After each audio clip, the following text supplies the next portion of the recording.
Hey Tim, obviously tough result tonight. What was your feeling on the play where unfortunately you had to run back to help out Noah on the poor pass that led to the goal?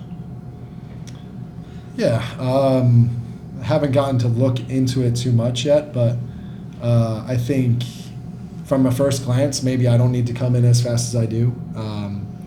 If I'm able to see that runner a little bit quicker, then hopefully, I don't need to put as much pressure on the ball as I do. We'll go to Anthony. Hey Tim, this team has one of the better records at home and just can't seem to translate that to the road. What is the feeling like in the locker room? Is there any tension when you guys come to the road, or like a pressure on yourselves to be able to turn that record around? Um, no, I think we focus on game by game performances, and even when we look at it tonight, I think it's a game where we play really well. Obviously, we give up the goal. Other than that, I feel like we have a lot of good moments in the game. We just unfortunately don't get a goal to match or a goal to beat them. But there's a lot for us to build on based on this. Go to James. Thanks, Tim. As the veteran, one of several veterans in a mostly young group, what is the message from the leadership in the locker room after a frustrating one like this, where you control the bulk of play but just don't have the juice in front of goal, unfortunately? And for you personally, it seemed like you picked up a knock in the second half there, but were able to soldier on and play through it. Just how are you feeling personally?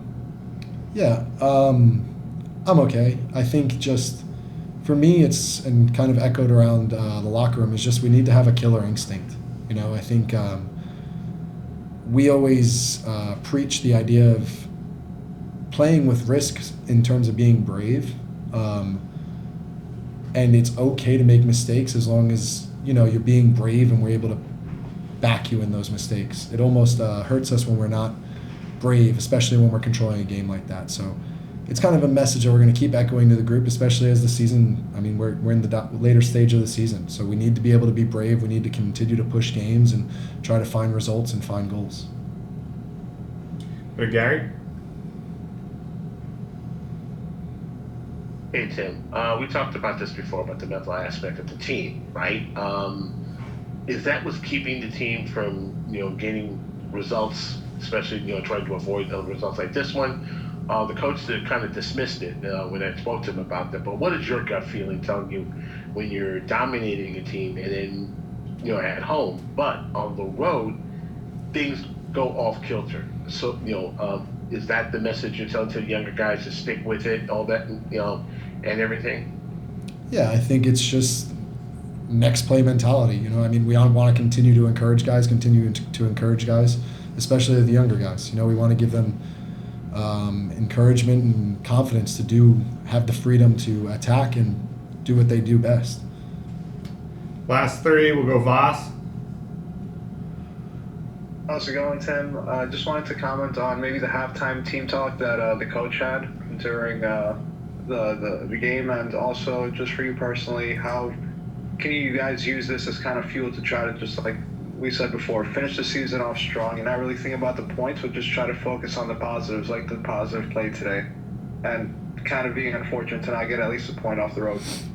Yeah, I mean, the halftime talk was positive. I think we come into halftime, we're down 1-0, but we feel like there's plenty of game left for us to go and get a point, if not three. We're unfortunate to walk away with 0, and the group is very frustrated about it. But at halftime, we thought we were totally in the game that was winnable for us. We'll go to Luca, then Dan. Tim, this Red Bulls team this season, it's felt like the team has been playing a lot more build-up, has had a lot more possession than years past. You mentioned the risk-taking before. How do you set the tone building from the back and tone the line between risk and creativity going forward? Yeah, I mean, I think there's a big difference of doing it in your own half versus the attacking half, and finding the times when the rhythm or the momentum is right.